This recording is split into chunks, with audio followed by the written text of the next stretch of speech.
Hi guys, welcome back. We've just done our practice on classifying key indicators as either leading, coincident, or lagging. Now we're going to take a closer look at leading indicators and what they can tell us about the future spending in our economy. These are incredibly valuable and will be so in the coming months as we try to figure out, where the consumer is likely to go next. So I'm hoping this will actually be helpful for you. These are the numbers that any economist would use to kind of figure out what's coming next, okay? So here is my flip chart. And if we were in the classroom together, this would probably go a little bit differently. Let me move this out of the way. And you can kind of see we're focusing just on the leading indicators at this point, right? So I would want to revisit with you, what is a leading indicator? Well, leading indicators are those that tell us about what's going to happen to either consumption or business investment spending. I mean, basically, the current information is so uniquely tied to what people will do in the future. It's a really good indicator of where we're headed next. So let's start with a leading indicator called housing starts. All right. If I were to ask you to brainstorm all the different things that go into making a house, it might go something like this, right? We might say, gonna need bricks, right? Oops, sorry, guys. Gonna need bricks, Mr. J. Gonna need appliances. We're going to need faucets. I mean, anything that you can come up with that kind of fits works for this demonstration, right? Our list could get really super, super long. So basically what we would see is that there's a lot of future spending going on anytime you start a house. I mean, the assumption on the part of the economist is if you pour a slab for a house, you're going to finish it, right? Even if that person who started it isn't the person who ends up living in it, it's kind of useless. It's just a concrete slab. So that's something that's basically going to be tied to all the other things that go into making a new home. It's kind of like this. It's as if we're looking at the tip of an iceberg, sort of, right? And that means that all of these numbers, if they go up or down or rise or fall, then that's going to be tied to a whole bunch of spending elsewhere. Okay. So I hope you can kind of see we've got 11 different indicators that represent the respective tips of the iceberg for their industries. We can look at things about factories. We can look at things that are geared toward consumers, but this is basically a list of them all. And in a second, don't worry, you'll have everything annotated and colorized so that you can keep track of what rises and falls. But think of this as kind of like an average of 11 different icebergs into one index that either points positive or points negative, indicating our future economic situation. Okay. So if I'm looking at something like manufacturing labor hours, guys, that basically measures the length of the work week. And it's a really good indicator as to whether or not factories are cutting schedules and cutting back on employment, or whether they are, pushing it into overdrive and using a lot of overtime. Right before the Great Recession, we saw manufacturing labor hours cut to 32. The 40-hour work week is kind of our standard. So even full-time employees at that point were not able to get a full-time paycheck, and that was a pretty bad sign of what was going to happen. So we want manufacturing hours to rise, and I'm going to fill in the background there with a color. Let's say yellow. Okay, that's going to tell us basically we want that number to go up. Okay. Unemployment claims, on the other hand, those numbers need to fall. We don't like to see spikes in unemployment because that means that there are a lot of people who are out of work, right? And that's going to lead to less consumption in the future. So that's a pretty bad indicator if we see high unemployment claims, all right? I highlighted it orange because that's a number that should be low in the midst of economic growth, okay?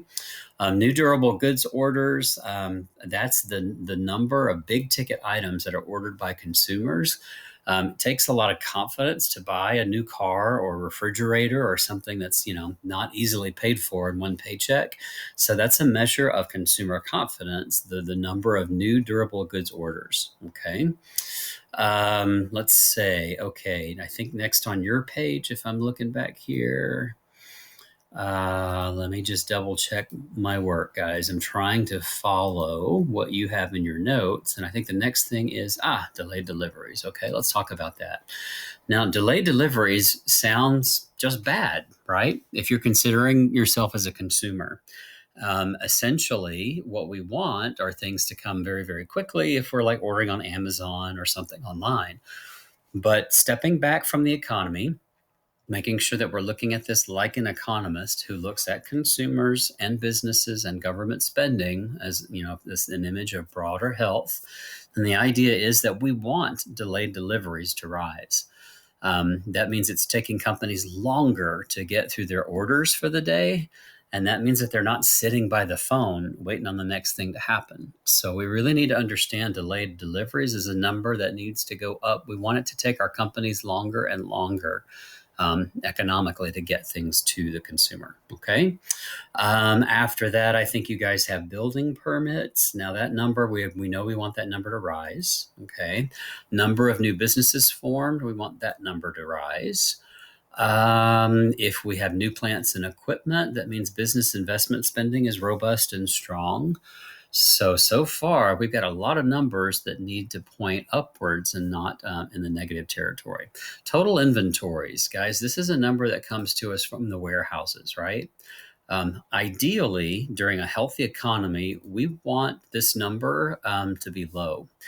Think about it. If you're in a supply chain, do you want things backing up at the warehouse, or do you want them kind of going through the system and ending up at the store and constantly having to be replenished? If you're talking about profit, you want things to move all the way through the system, right? You don't want things backing up as inventory in a warehouse. It's not doing anybody any good. So you need to understand that number is something that we want to keep relatively low. Commodity prices is also a number that we would like to keep low because that measures inflation that producers are having to pay. If their prices are low, then our prices will be low and we'll see more consumption as a result. So I bet you guys know the next one, stock prices without even thinking about it. We want that to be robust, right? We're not seeing that right now. So hopefully we'll see some gains in the coming weeks as people feel more certain about what's happening. The money supply, I really need you to annotate this one carefully. Okay. Yes, we want it to rise, but if you're talking about the money supply, remember that's tied to levels of inflation. You don't want the money supply to increase so fast that you have lots and lots of inflation. So we're going to put a qualifier on that one. I'm going to put in a little extra text box here. Okay. We want it to rise, but no more than 2%. Okay. I'm going to say 3% just to keep it in line with what you have in your notes. So that's like a little star right there. Okay. No more than 3%. Yes, we want it to rise, but be careful with that one right there. Okay. All right. So some of these numbers are going to be pointing positive. Some of these will be pointing negative. If we see negative numbers out of this index, right, then, and that happens for quite some time, which is what's expected to happen in the future. Negative information 6 months in a row means that a recession is on its way, and it's likely to be here in 6 months. Okay. Recessions on average, if they're pretty typical, they can last anywhere from 6 months to a year and a half. Anything that lasts longer than that, and we're probably talking about a serious recession like the Great Recession or something even worse, the Great Depression. So we like to see these things bounce down and bounce back up. So hopefully this will be just a typical recession. When we talk about positive information, we are looking for that 6 months in a row. It's going to take longer to get to expansion. Do you guys notice this in about a year? So we would be very, very happy to see two, quarters of GDP growth back to back that were positive, or 6 months of good unemployment numbers. People would confidently say that, recovery was on its way, or we should be looking for expansion within a year. So this is how that information is used. Okay.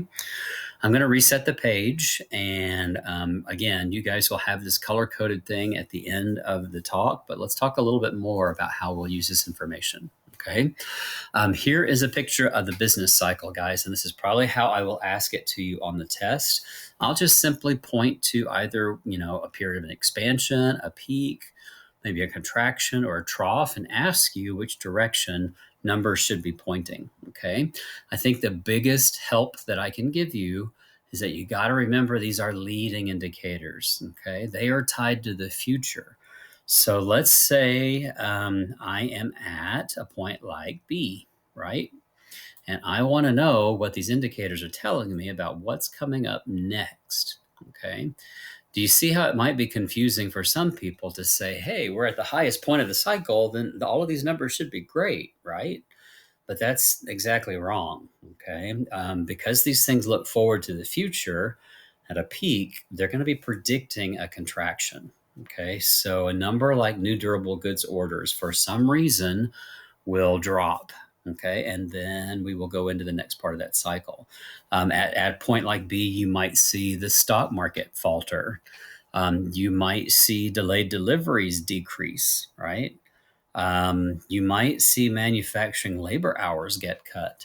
So this is how an economist would use that information, right?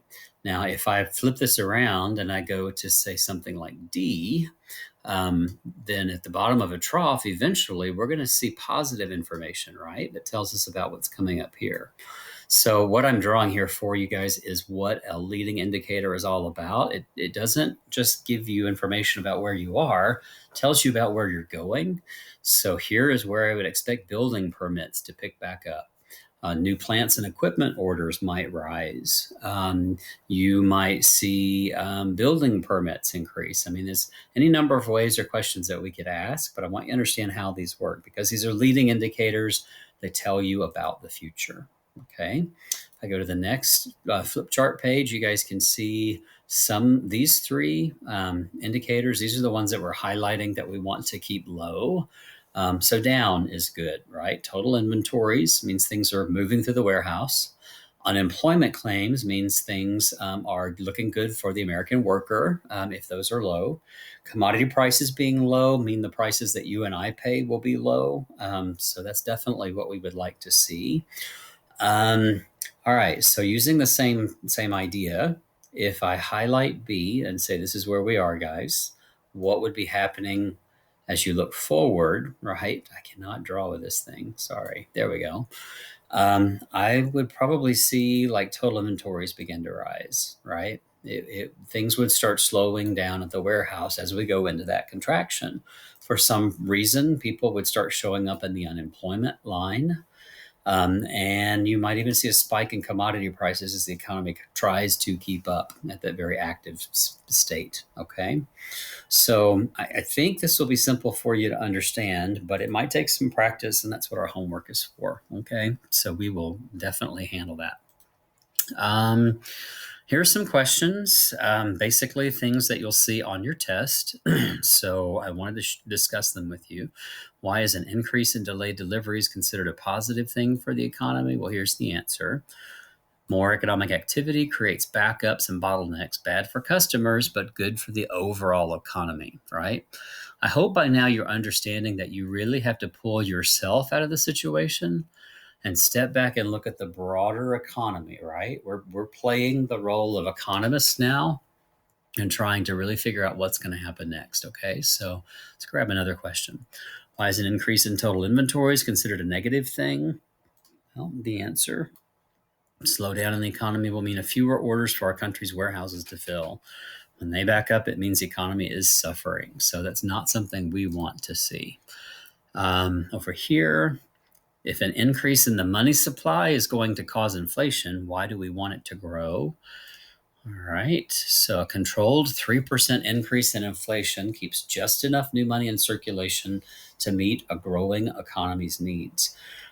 Last class, guys, I may have mentioned the fact that deflation is not something we want to see, even though it sounds like a good thing for the American consumer. You think about that, deflation is going to cause prices to fall, and consumers are going to wait until they fall even lower. So that can be really debilitating to an economy. We want a subtle increase in inflation, like 1% to 2%. It's manageable for the broader economy. Okay. Commodity prices, which decrease during growth related to consumer prices. All right. So we want when producers pay higher prices for commodities, those prices are passed on. Basically, if they pay more, we pay more, right? Paying more for materials means a higher price on the national market. So we want those prices to be relatively low. Okay. So hopefully those questions help you understand a little bit more about why we're tracking these things in the first place. Okay. So looking at your ADAS model, guys, if I showed you a picture of an economy that is in recession, then I would expect you to be able to look back at your indicators and tell me what they would be reporting to you. Okay. I think everybody would see unemployment claims would be pretty high because that's the range of the curve that's associated with unemployment, right?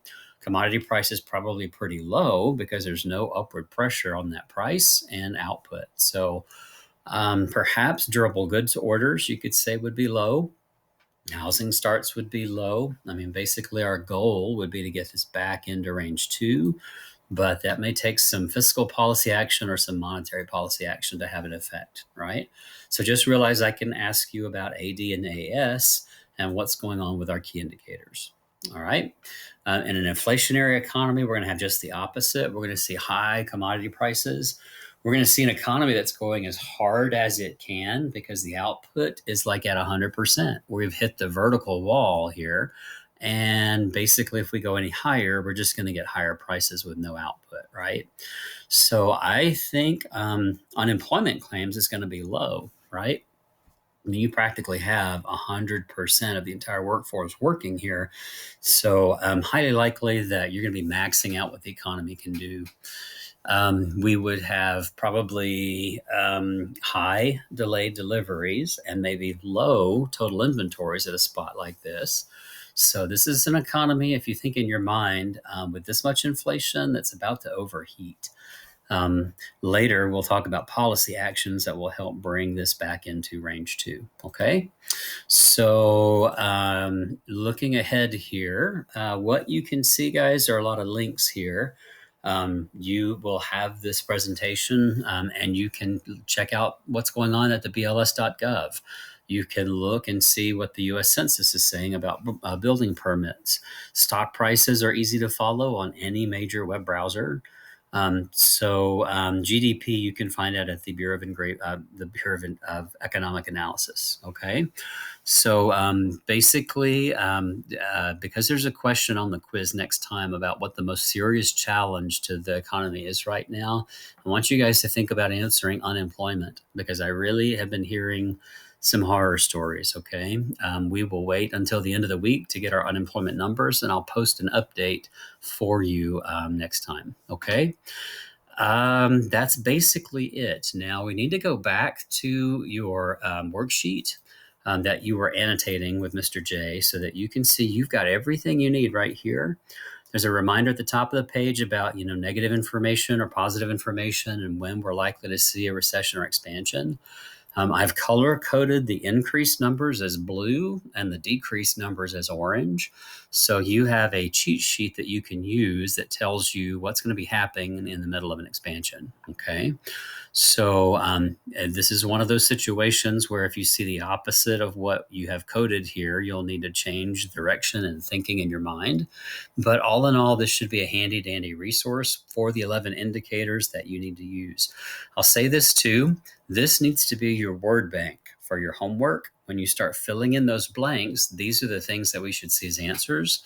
So let's take a quick look at the homework. Let's take a quick look at the homework and see what we need to do. Okay. If I go down here, there's the homework.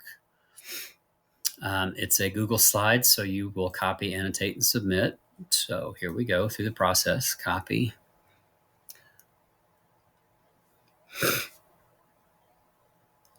All right.